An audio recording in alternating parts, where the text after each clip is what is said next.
thank you so much for this opportunity to be able to be speaking on this important program of screen share on primate health in sanctuaries.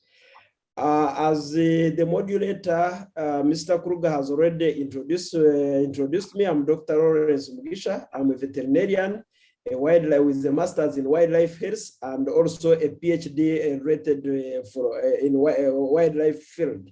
I'm currently working with Makerere University, College of Veterinary Medicine, Animal Resources and Biosecurity, based in the Department of Wildlife and Aquatic Animal Resources, where I'm associate professor.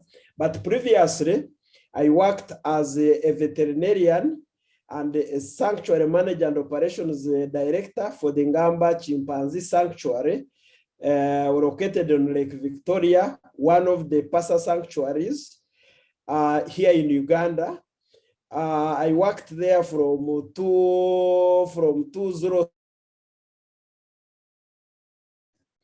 And since then, I've also been working with other free-ranging apes, in addition to working with Makerere University, mainly in the field of research. So with that brief introduction, allow me to proceed into the subject matter of the primate health in sanctuaries, but allow me to first us understand where we have come from. This is an evolutionary map of the great apes. And you can see that the humans, we are somewhere in the center. But importantly, you need to look at the number of years, million years, when our sort of humans diverged away from different types of apes. Here you can have chimpanzees and the bonobos. That is the latest divergence. So it means that chimpanzees and bonobos are more closely related to human beings.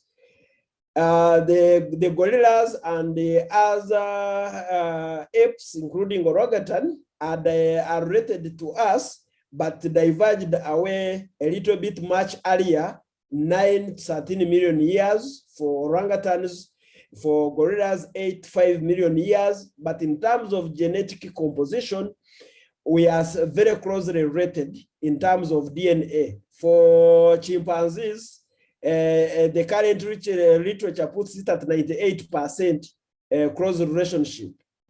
And this one has got an implication on several aspects, both the social behavior, the way of life, and the diseases that can affect the apes, as I will explain as we move forward. We need to understand the distribution. Most of the great apes are widely distributed within the African equatorial rainforests, apart from the orangutan that are found in Indonesia. The rest of the apes are found in Africa and are well distributed within this equatorial belt, all the way from West Africa through the Central Africa to East Africa. And within this range, we have different ape species that are distributed, and this map here shows the brief distribution of chimpanzees. With chimpanzees, we have four different subspecies, as indicated here on the map, and their distribution. Then we have the gorillas, the eastern and the western gorillas, the lowland gorillas. Then the bonobos, which are only found in the Democratic Republic of Congo. Importantly to note is that their populations continue to decline across the equatorial forest, rainforests, their habitat. Chimpanzees are currently categorized as endangered according to the International Union for Conservation of Nature Red List. And their populations continue to decline. Bononian orangutans are critically endangered and their populations continue to decline. The eastern gorillas, the gorilla berengei, they are critically endangered and their population continue to decrease. The bonobos, they are endangered and their population still continues to drop. The western gorillas, their populations also are critically endangered, and their population continue to decline, and the longer term critically endangered. This kind of status puts apes at a very, very strange position, because if we don't do something very urgently and critically, some of these apes can go extinct. Because when you're already at a critically endangered status, that means the populations may not be sustainable in a long term, and the population can go extinct. But you may wonder, why is all these apes, their populations are decreasing? There is no, when you come to, for example, to Uganda, Rwanda, and Democratic Republic of Congo, there have been a dedicated effort to save the mountain gorillas. Somehow their population has stabilized, and it is slightly increasing. But when you take it at the general population assessment, it is also not yet at a level where we can feel comfortable. So we still need a lot of efforts. Why are they declining is the most important thing we need to focus on and be able to address. One of the problems is that their habitats are decreasing every time. The forests are being cut through different means. There is increased population encroaching on these habitats. And because of that, it has led to increased interaction of the free-ranging apes together with humans. And because of that, and because of the relationship we already have that are closely related, then there has been an increasing number of diseases that were not previously documented and are also leading to the population declines. That is something I'm more passionate about. I can talk about it the whole day. The situation is not very good. And there are some other activities like illegal trade, including poaching, that also increases the risks of interaction. And I will also mention later the bushmeat and the trade, how it has led to the rise of the primates being cared for in sanctuaries. There are several diseases, some of them zoonotic, very, very infectious, and that have led to the decline of the population. Some of the diseases, some of these primates can harbor diseases that eventually can cause diseases in humans during the interaction. I will share with you a few examples to emphasize the cases of diseases in free-ranging habitats.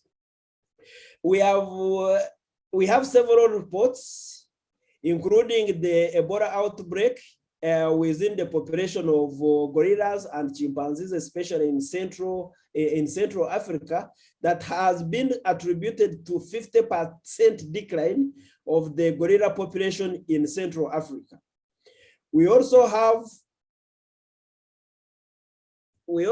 other documented cases of diseases, including several respiratory disease outbreaks in different populations within the wildlife setting that have caused a lot of mortalities in the affected populations. We also have other conditions, including conditions like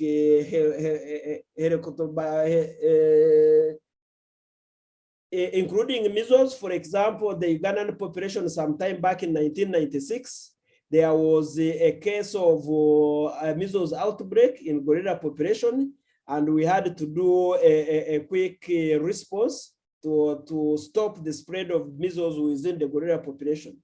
We have had cases of other pandemics, mainly from human viruses, causing population declines in some of the apes habitats. In Uganda, we also had cases of scabies in the free-ranging mountain gorillas, and we had to do an intervention. So there are several diseases that now are joining other factors, and we call them drivers for the population of the great apes within the free-ranging habitats. And in order to address that problem, We have to come up with different approaches, but one of them that has been proposed recently and published is use of what we refer to as, the Great Ape Health Watch. This is a recent publication in 2022 by Zeman and the colleagues, where they have emphasized that there is a need to enhance surveillance for emerging infectious diseases in great apes. What does that one mean? That means we need to establish a cadre of professionals that are skilled and empowered in this field and are willing to go into the wild populations and do surveillance. This requires a lot of professional training, but requires a lot of expertise and the source of funding. These are just a few of the examples to demonstrate the impact of diseases on the population of wild apes. Having said that, looking at other factors I've already discussed, including habitat degradation and encroachment, bushmeat, illegal trade, has led to several different species of apes being taken out of their natural habitats. And through dedicated efforts of individuals and organizations, most of these apes have been confiscated. When you confiscate them, then you start another journey. Where do you put them? And that's why we have now sanctuaries. Different individuals, organizations dedicated to the survival and welfare of apes established sanctuaries in different countries, and these sanctuaries are currently looking after several apes otherwise that would have died along the way or could have ended up somewhere in a different country. So these sanctuaries are playing a critical role in caring, rehabilitating, and at some point releasing some of the apes back to the wild, but also playing a critical role of raising the conservation status of these apes. We are currently having 23 sanctuaries and wildlife centers in 13 countries as shown here on the map. As you can see, there are several sanctuaries within the Central Africa. Then we have a few in West Africa and some distributed along the East Africa and Eastern Central Africa, and a few in Southern Africa. That's how the sanctuaries are currently distributed.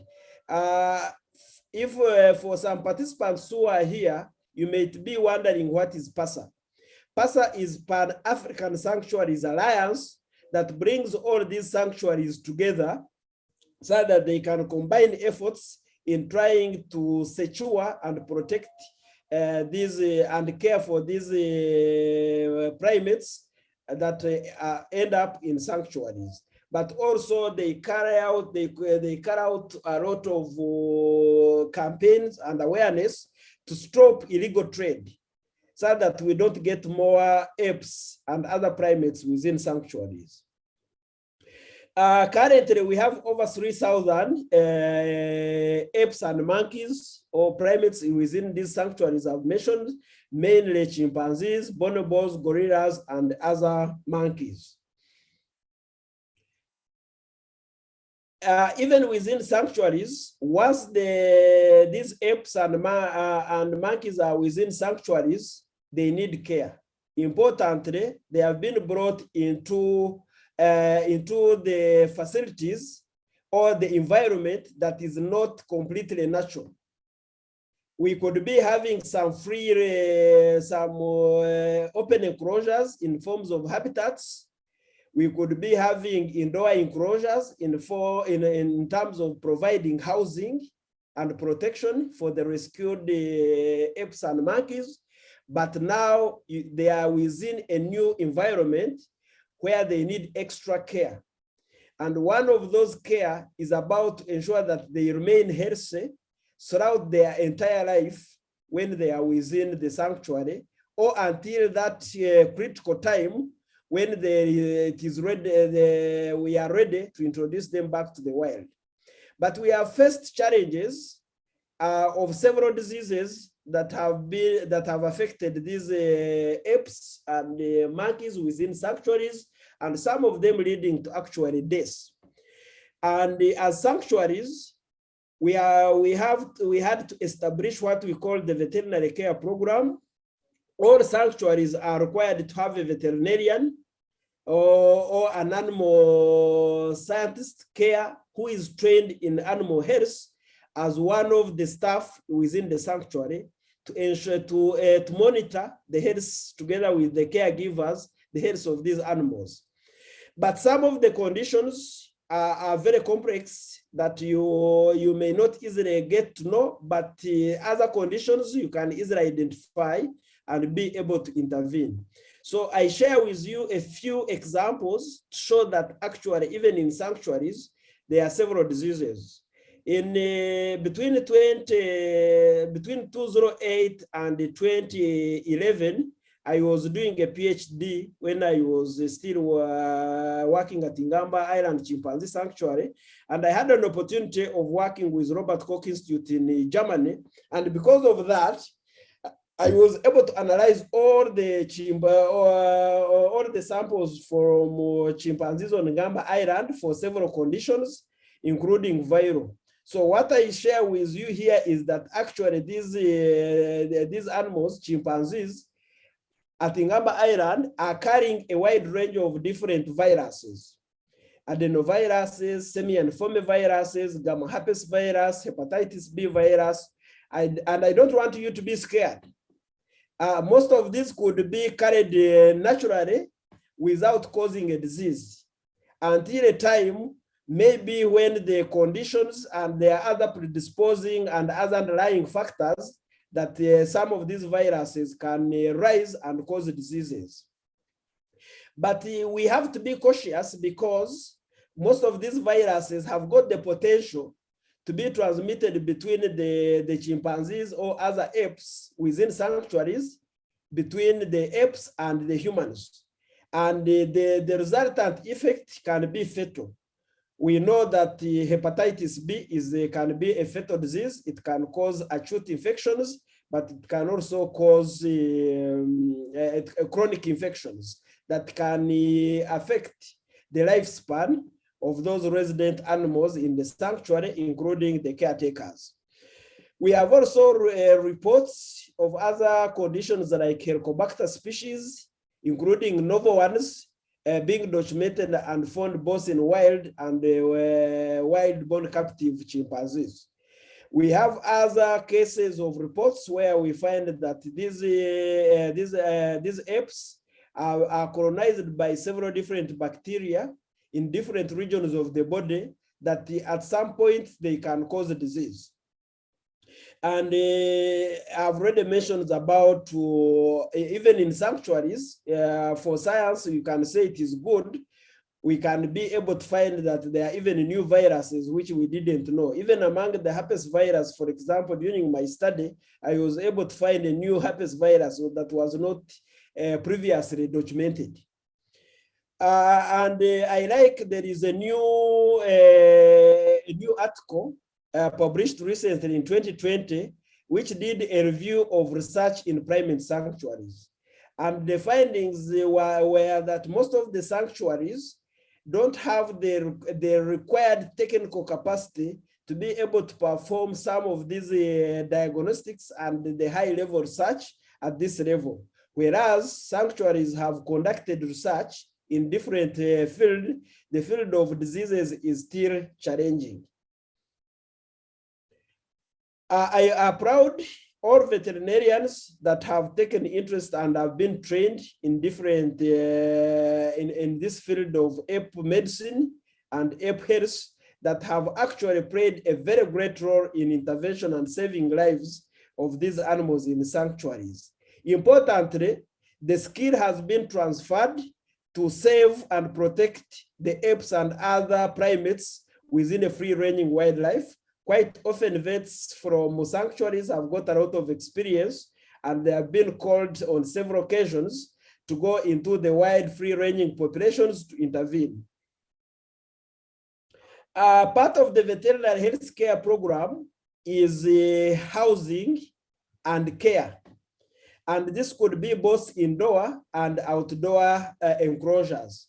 If we visit most of the sanctuaries, they have endeavored to have outdoor enclosures to give an opportunity to these apes and other primates a free-ranging habitat.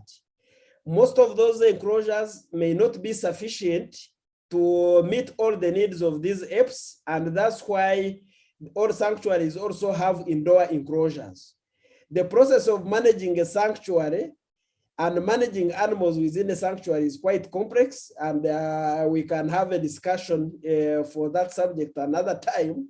But care, housing and care within these facilities is very, very, very critical to ensure the proper health of apes and other primates within sanctuaries. Most importantly, we have to mimic what happens naturally in their habitats. Like chimpanzees make nests every day in the evening. So within a sanctuary, you must have that provision that you are going to have nests. But when you have nests within sanctuaries, then you have a problem of hygiene and care, because within the wildlife, they have a wide range of area. They will move from one area to another, and by the time they come, that place is already clean. But now when you give them the beddings, they are going to be contaminated with feces, with urine, and you have to remove them from time to time. And when you remove them, what do you do with them? And that is part of the veterinary healthcare program in sanctuaries. Then we go to feeding. Feeding is very, very, very, very critical. If we are going to have healthy apes and other primates within a sanctuary, you must know their dietary requirements. And most sanctuaries have really worked very hard to establish the dietary requirements that is implemented within the various sanctuaries. The good news, there is sharing of experience and knowledge. But when you do that, you must do it in a hygienic way, and the sanitation must be very, very good. And that's why you see one of the staff at Ngamba Island here, they are doing cleaning. There is routine cleaning and thorough cleaning. But importantly, because apes are social animals, they must interact. And in case you don't have a big outside enclosure where this enrichment can take naturally, then you must have provisions for enrichment. Enrichment program is also very, very extensive, and different techniques and methods are available that can be used in this setup. But they improve the psychological and the social well-being of the animals, which is a very, very big factor contributing to good health. Because apes are very closely related to us, and there is a likelihood of sharing diseases, including the infectious and communicable diseases. In sanctuaries, there is a close interaction between the caregivers and the apes and other primates they are looking after. So in order to protect them from some of these diseases, we have a vaccination program in sanctuaries. Well, quite often we use human-based vaccines, and they are proved to work. We usually use polio, measles, tetanus. We do TB screening, and not so much vaccination, but TB screening. And most of these vaccines are effective. But we need to monitor and establish for sure that these vaccines are actually working. One of my PhD topic was to evaluate the poliovirus antibodies in orally vaccinated some active chimpanzees on Ngamba Island. And the good news is that we found that these chimpanzees have got protective antibodies, which is comparable to protective antibodies documented in humans when they have been vaccinated with polio. And we, in this current paper of 2014, we also find that vaccinating captive chimpanzees can save wild chimpanzees, because we get to know how these vaccines work and operate, And once the wild primates and apes are faced with danger of diseases, then we can go and vaccinate. For example, there is a very, very good initiative about the Ebola vaccine, which is in advanced stages. Apart from that, especially the apes in sanctuaries face a lot of intestinal worm infections. And part of the veterinary care program is that we need to control worm infestation. This can come from various sources, including the food that is being used. But also the interaction is so close that the life cycle of certain worms can easily be propagated.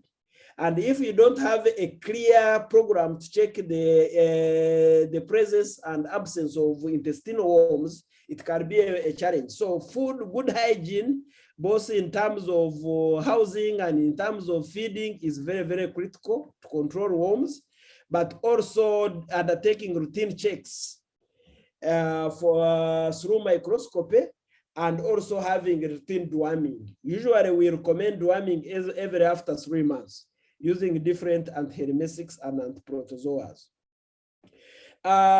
Sanctuaries also take what we call annual health checks. Most sanctuaries actually do, and this has been very, very, very critical to ensuring the health of these apes and other primates in sanctuaries, because annual health checks gives you an opportunity to do a complete health assessment, which you cannot do through observations alone. Observations are very good, but they may not be complete. So through the physical annual health checks, we've been able to really assess the health of these individuals. And of course, the process is also delicate.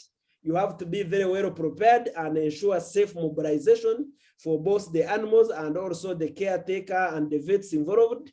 You must ensure the monitoring process during that exercise, but also post-recovery monitoring is very critical.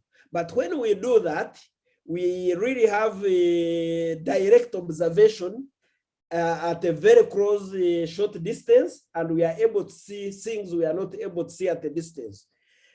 And we are able to collect blood, sometimes which you are not able to collect by other means. And with blood, you can do several different analyses, including complete blood counts. You can do kidney and liver function tests. We collect urine, we can do urinalysis for different things. That is when we vaccinate. So health checks are very, very critical when it comes, but it requires well-trained personnel. In sanctuaries, we also face some challenges and we end up having emergencies.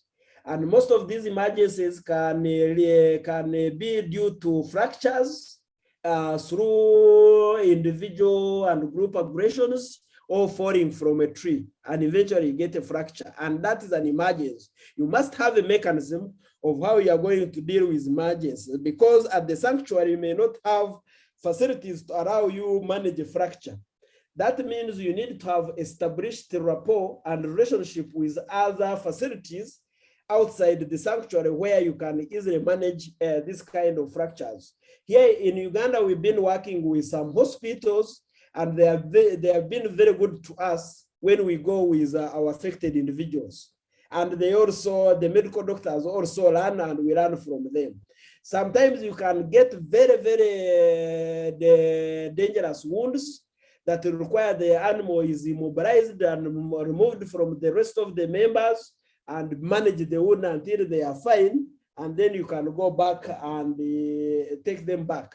But in sanctuaries, it is very critical. Once you remove an animal from a population, taking it back is another process, which I'm not going to discuss here. We can discuss it in another forum.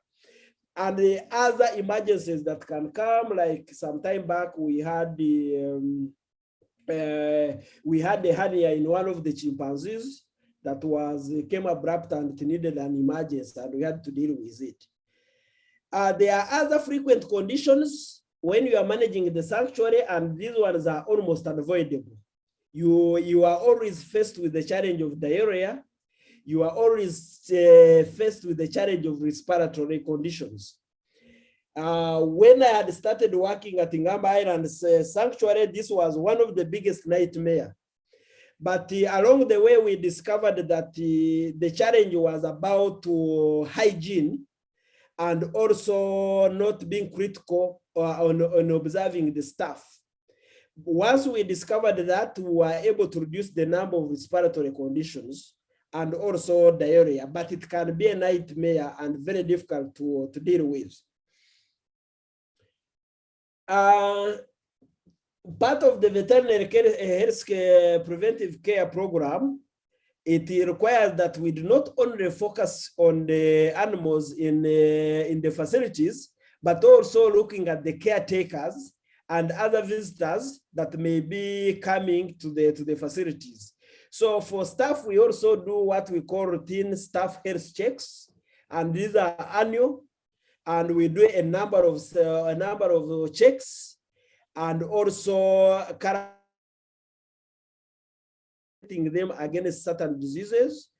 And in order to ensure proper health of these individuals, some sanctuaries have taken health insurance cover so that there is no excuse of not going for health checks and also for treatment. And another good aspect that is important in this program is giving off to the staff, but also quarantining, instituting a quarantine for a few days when they have just come back to the facility.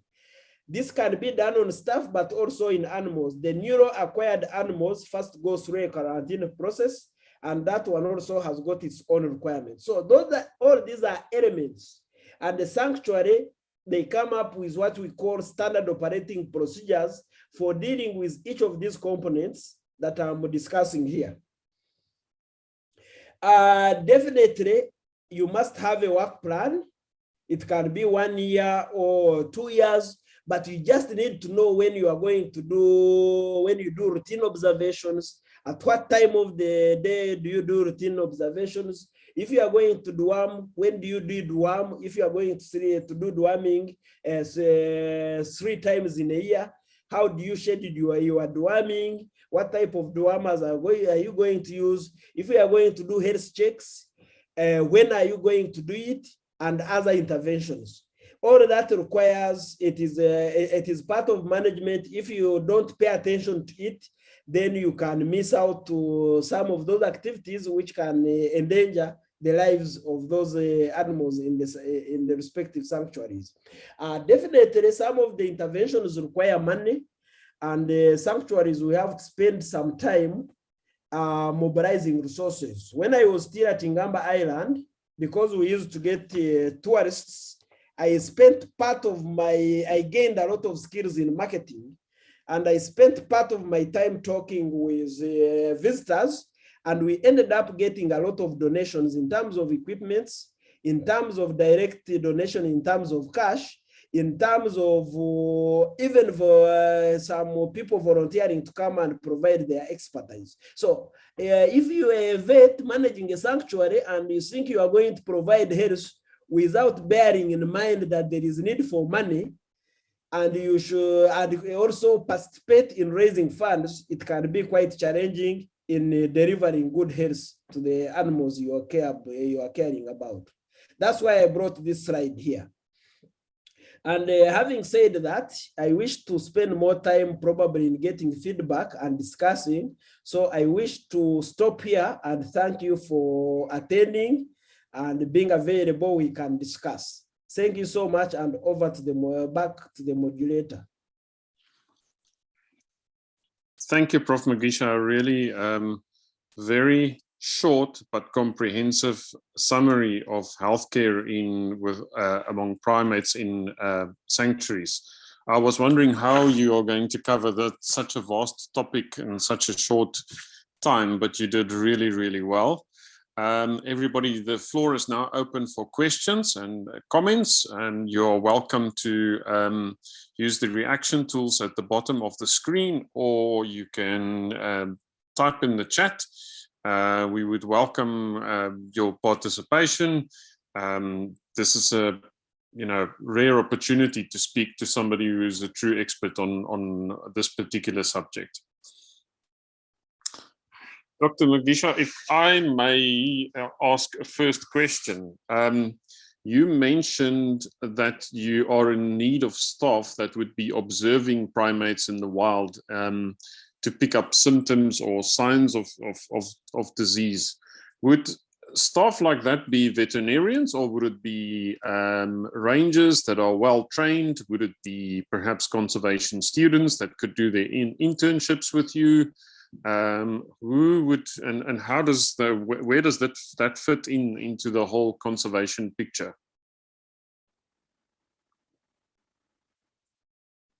Yeah, thank you so much, Kruger. And this has been, different countries have had different approaches, but the good news, we have case studies.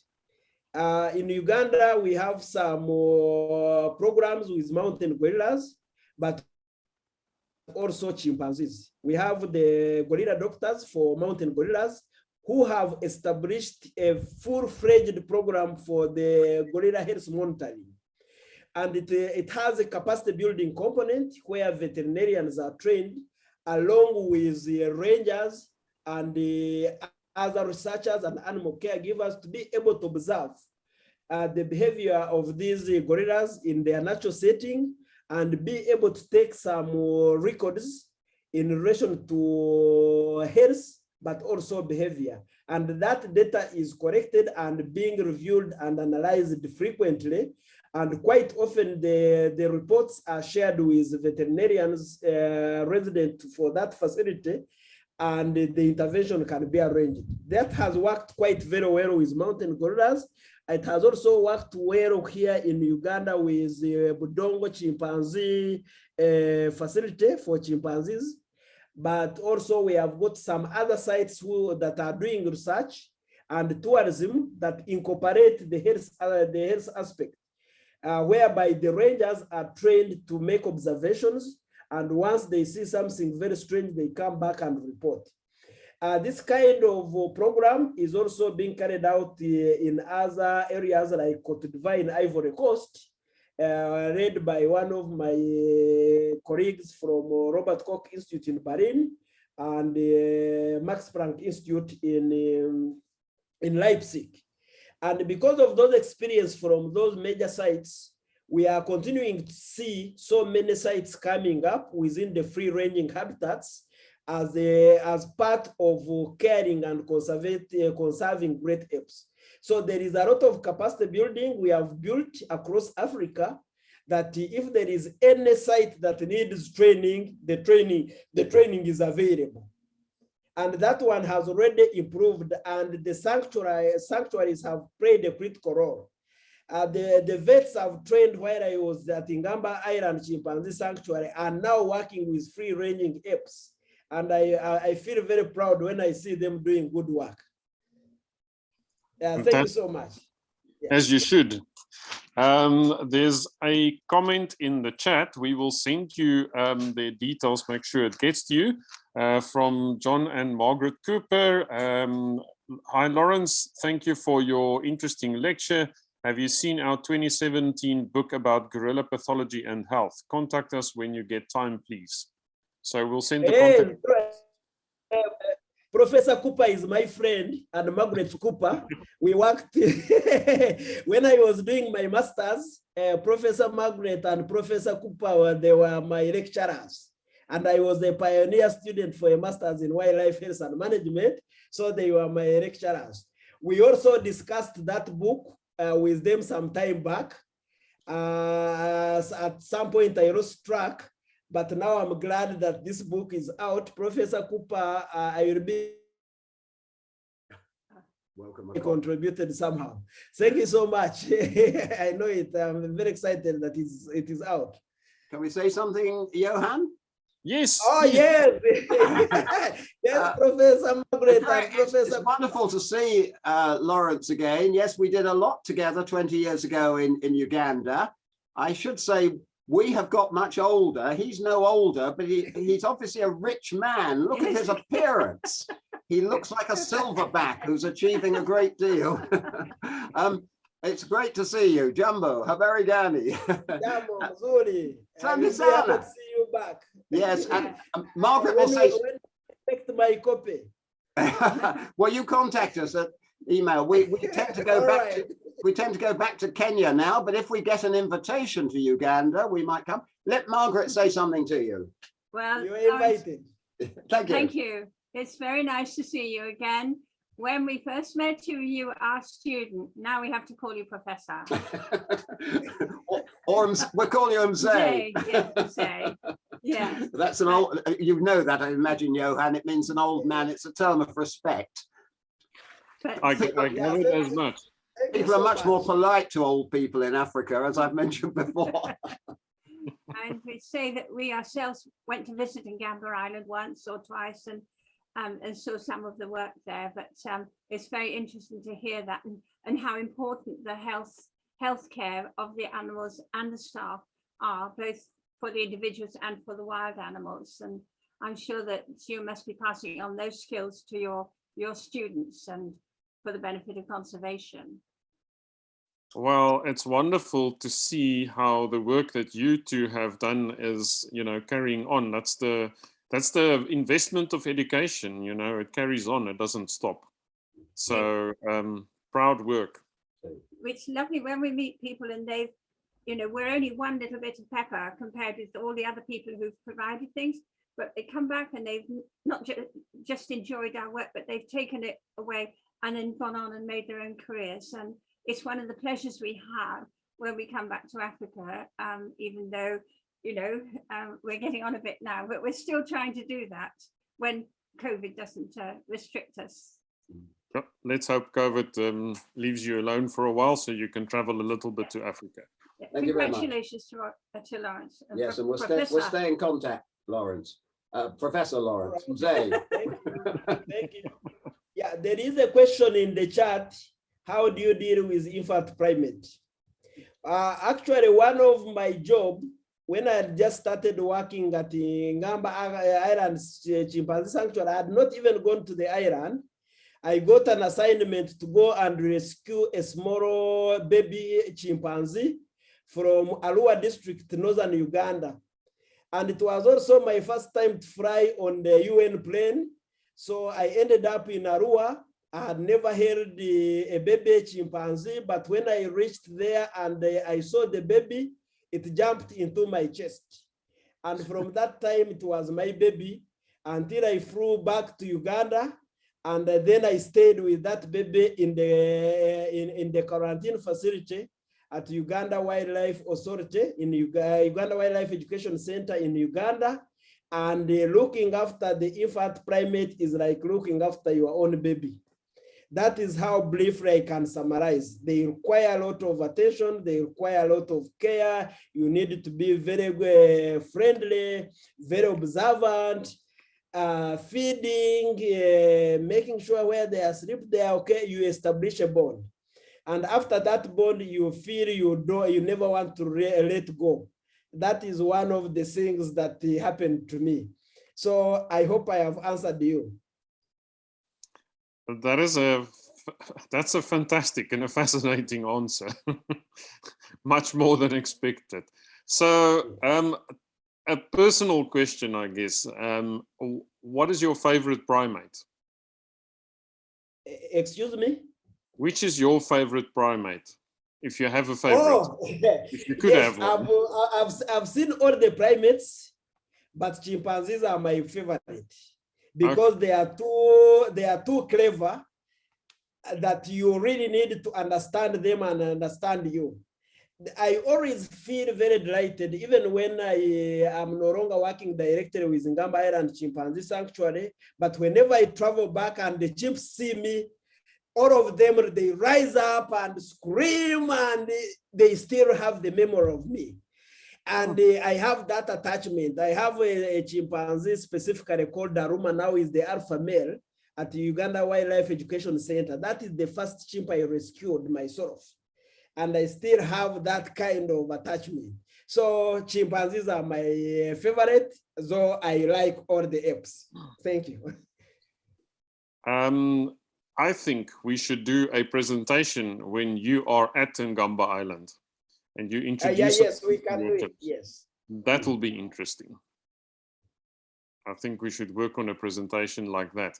Well, if I may ask another question, how often are you faced with new diseases in primates where you work? Yeah, actually, sanctuaries have got almost weekly or monthly. Most of these conditions, like respiratory conditions, if you don't have a very good preventive care program, you can have them even daily, you can have them weekly. When I had started working at Ngamba, that was one of the nightmares. Even getting a holiday off was difficult. But once we managed the feeding aspect, the housing aspect, the interaction between the caregivers and the animals, we were able to cut down the number of cases. So eventually you would find you have maybe a case within a month or 2 months or 3 months, but that's why we need vets on the ground, because there are those cases which are common, like intestinal infections, then you have respiratory infections, then you also have to deal with other aggression challenges like wounds. When you are dealing with apes, especially chimpanzees, you can't avoid wounds. So there are wounds that you need to manage, and interestingly, once one individual has a wound, will come and show you. They feel pain. They come and show you, and you feel you want to do something. Thank you so much. So just a question related to that then. If a chimpanzee in the wild incurs a wound somehow, how do they deal with it if they are in the wild? Because they are such intelligent animals. So I'm just wondering, do they take care of themselves in any way? How do they react? Yeah, that's a very, very brilliant question. Thank you so much. Chimpanzees in the wild have got a lot of opportunities naturally. And because they have not been interfered with, even their hearing recovery is very quick. Even when they get a natural fight wound, the healing process, most times, if it is not a fracture, does not require intervention. We have seen most of the apes that have been having snares, and snares removed and have been able to heal very fast without intervention. But what we need to know, that within the natural habitats, these apes are very smart, are able to treat themselves through some of the vegetation and the plants they eat have got medicinal components, and they are able to deal with themselves through that, including intestinal worms. And there are lots of papers that have been published showing self-medication within different great ape species. That's fascinating. I can keep on asking you about that, but let me just, Gina is asking, have you been to Lola ya Bonobo in DRC, Kinshasa? I've been to different sanctuaries in Kinshasa, but unfortunately not Lower ya Bonobo. When one of my friends was still doing research there, I thought I would go there, but I never went. But I've been to other sanctuaries.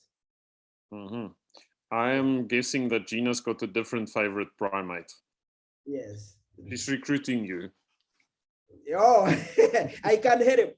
I was a passer inspector and a trainer.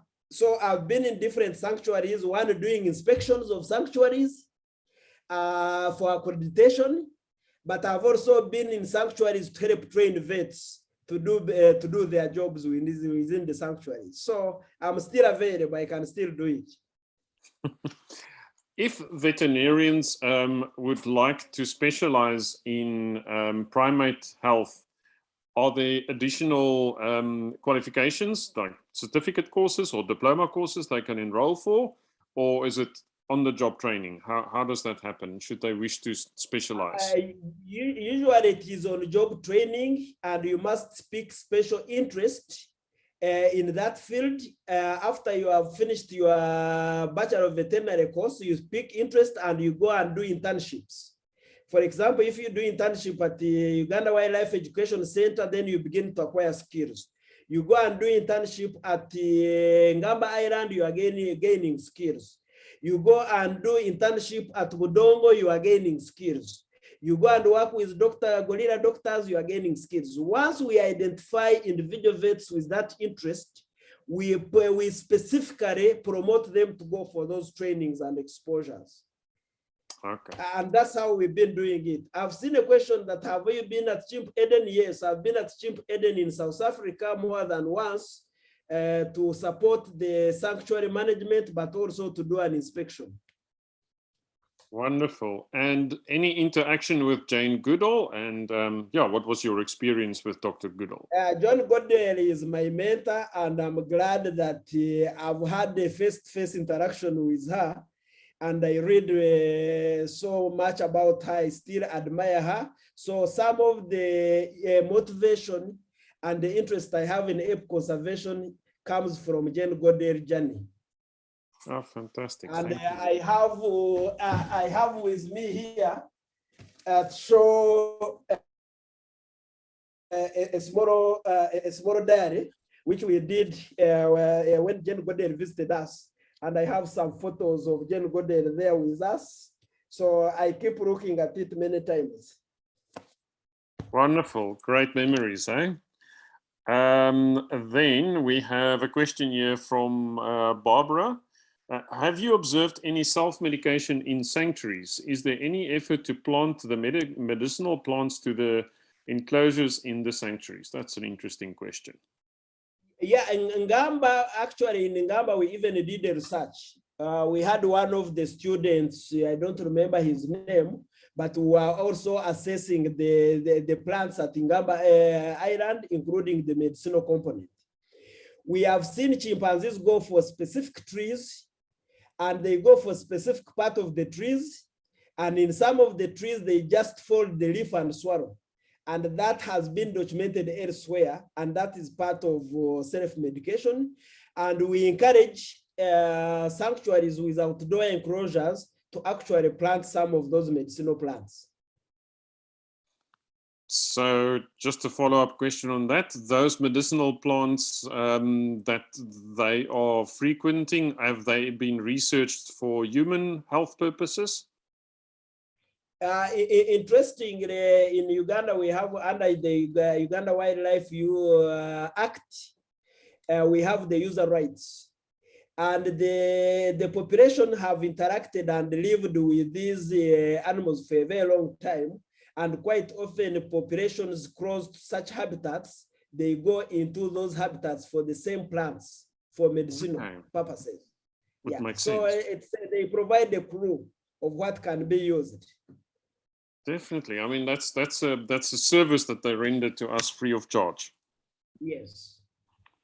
I think John and Margaret had their hand up. You're welcome to unmute and ask another question if you would like to, or comment. Yeah, it was only to add to what Lawrence said about training. He was absolutely right. The hands-on experience with apes that you can get in Africa is worth so much. But it is worth mentioning that here in Europe, we have this is for veterinarians, the European College of Zoological Medicine, and there's an American one as well. So anyone who's listening, who's interested, they'd have to be a veterinarian for this, but informal training, both of those colleges do provide such training, and a small number of people from Africa have participated and been successful. But I'd just like to emphasize the great thing we like about Lawrence and his colleagues and their work is that they are hands-on, they're doing things in the field. You know, the animals are there to study where they are, not just in zoological collections here in the West. Thank you very much. Oh, yes. And I have a question too for the professor. Years ago when he was a student, I taught him about wildlife law, and I'm wondering whether in his career to reach the present pinnacle, he has encountered problems involving wildlife law. Yeah, thank you so much, Margaret. I vividly remember those lectures. And when you do wildlife conservation, you cannot avoid knowing the law. At some point, we arrested the people with illegal apes, and they had to be taken to court. And you have to provide guidance to police on which law they can use and where they can find it. So it is still very, very, very critical. Actually, at one point, I wanted to do a certificate in law so that I enhance my skills in the conservation law. Yeah, thank you so much, Margaret. It's still very, very important. We have a teacher in animal law here, and we're happy to send her over, but it'll cost you a lot of money, you know, now you're so important. I still have her lecture notes. Oh, How would you send they can go in the museum one day and they'll be worth a lot of money. Thanks. Thank you so much. Lawrence, we've kept you for an hour now. So if there are no further questions, I'm just going to thank you for today's lecture. It was really fascinating, very interesting. And I think we should do follow-ups on specific aspects of primate health perhaps next year, and do a workshop or a series on that. But we'll talk again later. I can just see that this is a subject that can actually go on for a long time. And Gina mentions, I just wanted to give you the meaning of Lolo ya Bonobo. It means Bonobo's heaven. Wonderful, thank you. Yes, I have a nice story on bonobos, but not for today.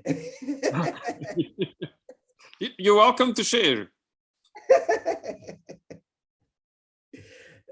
No, it is about their reproductive and sexual approach, because among all the primates, it is the bonobos that have a very unique way of copulation and intimacy. So very, very, very closely related to humans. Yeah, among all the apes. Yeah. Okay.